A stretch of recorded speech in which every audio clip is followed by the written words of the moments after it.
we have called Family Following Jesus. One of the things that just kind of came to my mind this week is all those times in your life where you're like, I wish I knew back then what I know now. Anybody have that happen to you? Like, man, like I wish when I was in high school, I wish I had the maturity that I have now, or the wisdom, or the abilities that I have now, the discernment, or whatever it might be. Maybe if you're in high school and you're looking back to you see those little kids running around, you're like, man, I wish I knew now. It would have been a lot different back then, wouldn't it? Now, I'm going to share something, and we have been this past 4 weeks in this series. Really, me giving you, right, something that I wish I knew when I was a new dad. Because do you remember back in week 1, if you didn't watch that, go back to the website and check it out. But I told a story about a class where I was teaching how to pass on the faith to the next generation, family devotions, family discipleship stuff. How do you teach your kids to follow Jesus? And somebody in the class asked me, right, and keep in mind, I'm a dad of, I think our oldest, Jake, was probably, 3 or 4. The twins, I don't even know if they were even born yet. But kids are really, really young. And so I'm in that everything's a blur kind of mode. And so this gal asked me, she said, so what do you do with your family, Pastor? And it was like she was speaking some weird language. I was not ready for that. I was ready to tell her all the things that I knew. But what was I doing personally? And it betrayed something about me that I shared with you guys on that first week. And that is that I was locked in to a view that was their pre-kids. You ever notice how your kids are going to be like awesome and perfect before they're born? Right? You're in Walmart and you see some lady losing it, right? And the kids, like, they're in the toy aisle and the kid has to be, forcibly removed by mom and dad. You know what I'm talking about? And you're like, not my kids. Like, we're not going there. Kids are perfect before they're born. Like, they're awesome. Like, they will never challenge you or have any of those issues. And you will be the perfect parent. That's probably even more important. And I was thinking that way. I was thinking, my kids are going to know Greek and Hebrew. Man, they're going to be, right, we're going to be talking about the Septuagint, and we're going to be unpacking eschatological truths at home. And, right, it's going to be deep. It's going to be crazy when they're 3. So when that gal asked me that question, I was like, I was not crushing that. And over the years, I've just kind of unpacked that. And what we've been talking about is kind of what I've discovered from all the volumes of reading. I have a mountain of books on this because I think it's so important. This will not be the last time we talk about following Jesus. In fact, I hope we talk about it every week. But again, if you're not a parent, I don't want you to check out. But if you're a parent, I want you to lean in. Because one thing I wish I knew back then that God has shown me now is this: parenting is discipleship. So we have this notion that discipleship is, you've got an add-on at your house. It has a full chapel in it, right? Kyle comes and plays songs for you, right? Brick comes and does some vocals, and it's awesome. And you've got like vestments, and you've got the whole thing. But that doesn't happen. It's praying in the minivan on the way to practice, on the way to school, at the dinner table. What I've realized is that discipleship is not just this narrow thing of, I'm in Bible study or I'm in Sunday school. It's certainly that.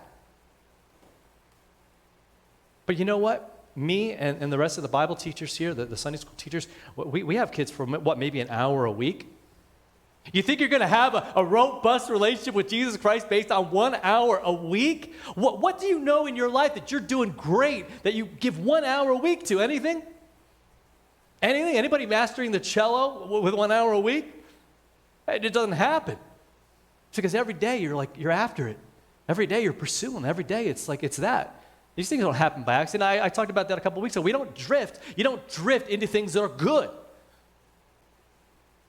However, discipleship happens all the time. School's always in session. There's always things happening. And we talked about this need to be intentional. Because I don't know a single person that doesn't have faith that passes on the Christian faith to their kids. It just doesn't happen. I have to have it. I have to own it for myself. You can't give what you don't have.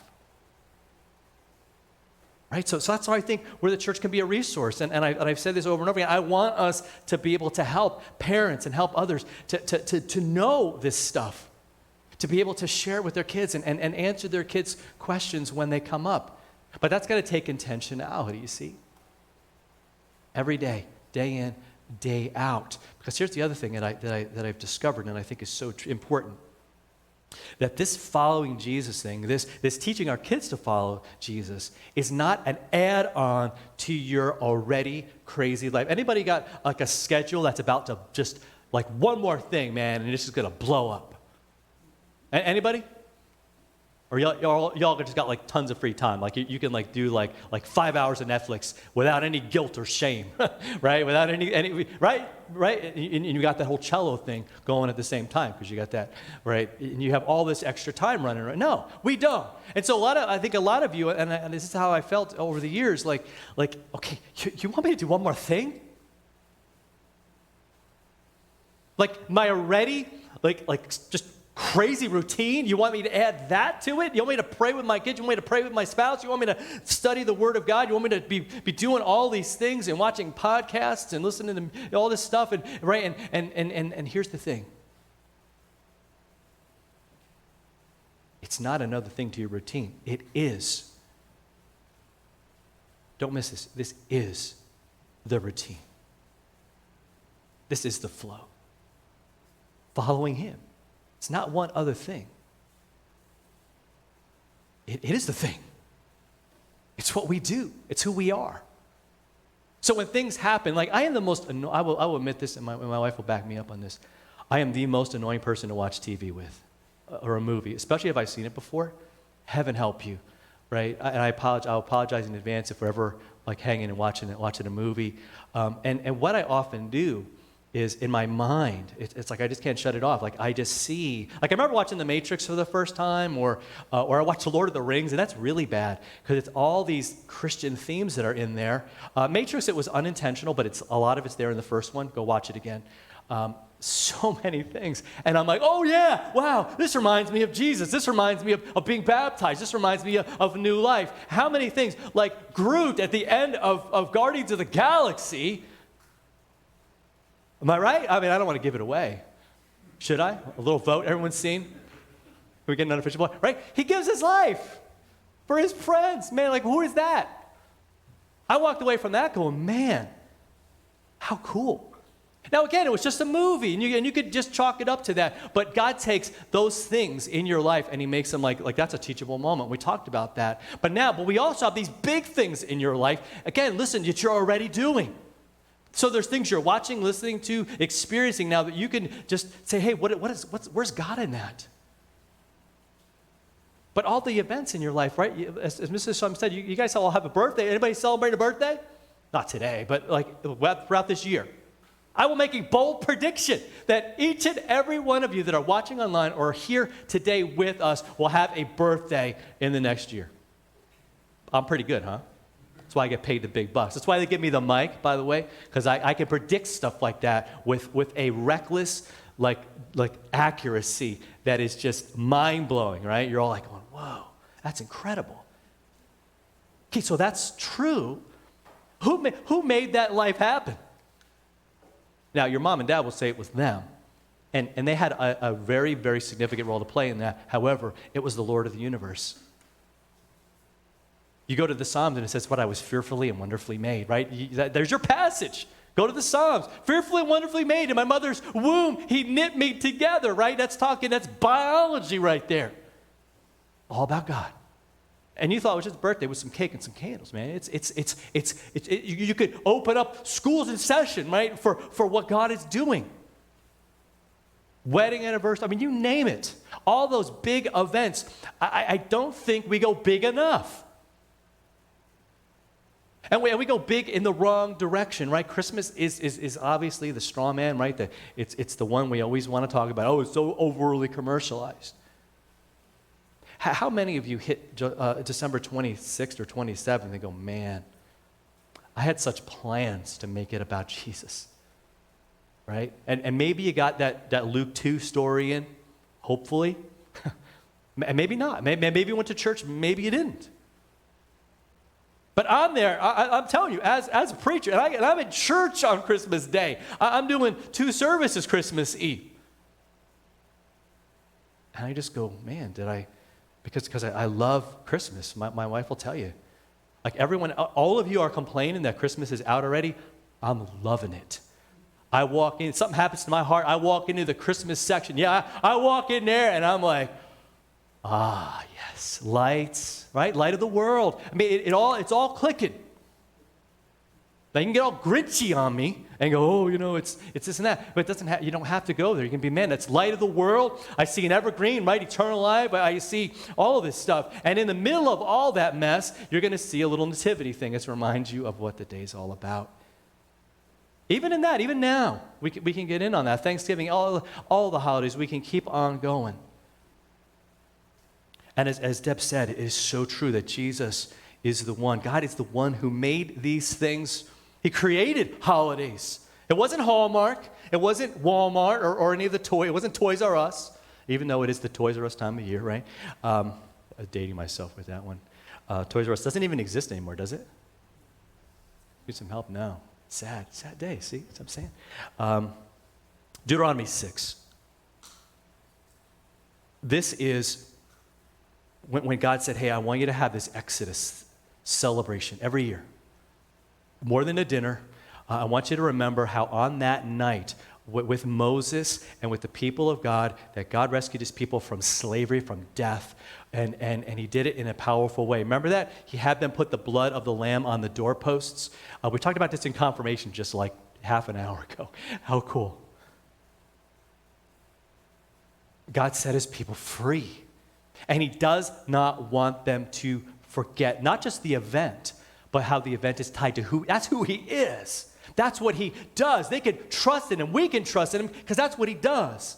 He didn't just say, I'll be there. He shows up every time in a big way. Maybe in ways we don't understand, I'll be honest. But always in a way that's probably far greater than we can even imagine. And that he certainly did it there. Moses was maybe hoping for a little less labor on the brick, building part of things and ramp that down a little bit. But God's like, no, I'm going to get you out of there. The blood of the Lamb, right? The Lamb of God. You connect that with Jesus. What an awesome thing. So the Passover thing, and for us as well, think about this. This should be us. He says, when your son asks you in the time to come, what is the meaning of these testimonies, these statutes, these rules? We write the 10 Commandments. Like, why did God do all of that? Say to them, say to your son, we were Pharaoh's slaves. Notice how he says we? Kid wasn't there. He didn't experience it. He's like, no, this is our story, people. Right? Gather around, because here's how it's going to be. I'm going to take you to that night. We were slaves. The Lord brought us out of Egypt with a mighty hand.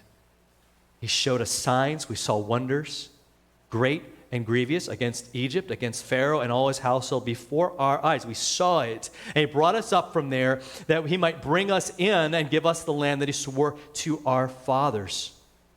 And he commanded us, listen to this, to do all these statutes to fear the Lord our God. We need them for our good always, that he might preserve us alive as we are this day. And it will be righteousness for us if we are careful to do all the commandments before the Lord our God as he has commanded us. It's like just keep revisiting this. Just keep going back to this. Have you ever noticed on holidays how you had just, like when you're, how much more thankful you are during Thanksgiving? Anybody? Just this awareness. We all feel bad, don't we? We're like, man, I should be more thankful all the time. That's probably said in every single household. Why do we need just one day? We need it because we forget. And God knows that. That's why he created this Passover, so they could re-experience it year after year and not forget. And it carried over all the way to Jesus in the upper room with his disciples. And there, he connected those two things. His dying and rising for us. His laying his life down for us. He connects that with the Passover lamb that was slain. And he says Jesus is that perfect lamb. He is that perfect sacrifice. Our sins are forgiven. We are loved. And so when we do this big event called communion, we're going to celebrate that in a few minutes. It's all about that. Paul says it like this in 1 Corinthians. Notice he says, "For I have received from the Lord what I also delivered to you," right? Passing on the faith. Somebody, he wasn't there, right? Paul, right? Let's get our Bible timeline down. He comes after all of that. Somebody had to tell him. Imagine that, Paul. Somebody having to tell Paul, who wrote half the New Testament. Oh yeah, here's how it went down. And it was one of the guys that was there. And I'm going to deliver it to you. This is what we do. I want to deliver it to you, and I want you to deliver it to your kids and your friends and the guy that's down the hall at work. That on the night when Jesus was betrayed, he took bread, he gave thanks, he broke it. He said, "This is my body, which is for you," right? Do this in remembrance. I mean, it's going to take you back to that moment, right? The Scriptures is never just an intellectual remembrance. It's always an experiential one. Right? It's a Civil War reenactment on steroids. Right? Dude doing a Civil War reenactment, he not just doing a history lesson, is he? They're there. Right? Go to Gettysburg sometime. My goodness. I mean, they're at the McDonald's and they still think they're, you know what I mean? I mean, because they're immersed, and he's like, get immersed in it. Now, you don't have to wear a biblical outfit, and grow out your hair and your beard and stuff unless you like that. But it takes us back, right? The cup was there, the New Testament in his blood. Notice how he connects it. Do this as often as you drink it in remembrance of me. For when you, as often as you eat this bread and drink this cup, what does he say? You proclaim the Lord's death. We get to preach it, you and I, all of us. We're saying that he's the one that set us free. We're saying that this is actually his body and blood. What a gift, what a time we get to have around his table. Loudly shouting out to the world, to each other, this is what it's about. I mean, have you noticed that discipleship has taken place when you're here and when you're at home? When you go home and you talk about it, what was that all about? Why did we do that? Why did we get together?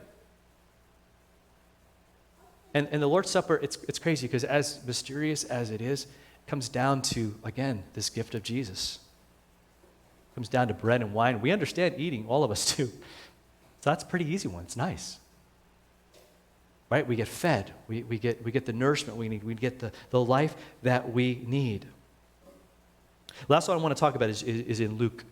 Jesus in the temple. How amazing is that? After he's born, they take him there to be kind of, it's like it's according to their custom.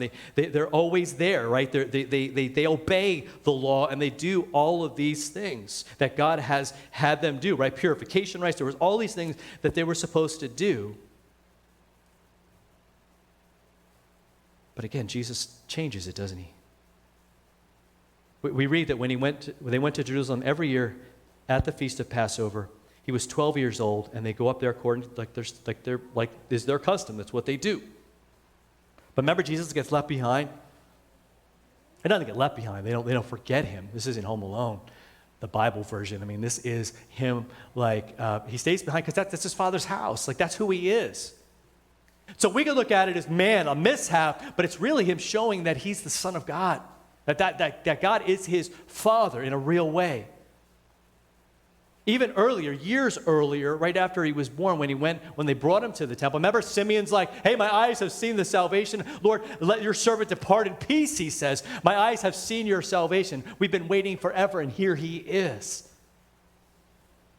See, God takes these big moments and he makes them even bigger.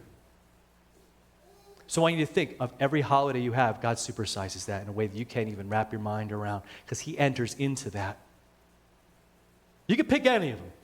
4th of July, right? Freedom, God's gift of all of that. Memorial Day, we remember that those who gave their lives, that's a gift from God to us. The obvious ones, Christmas and Easter, your birthday, your anniversary, all these times. God takes these things and they become his things, his gift, his amazing thing. And you get to have a conversation that flows real naturally. Because you're not having to bring it up. It's happening already. So that's my prayer that we do that we lean into this, what God is doing each and every day, and allow him to transform the big things and the little things, the everyday things and the once a year things. So we can all, again, see it as just us following Jesus. It's just another step that we're taking. And we want everybody to be following us with him.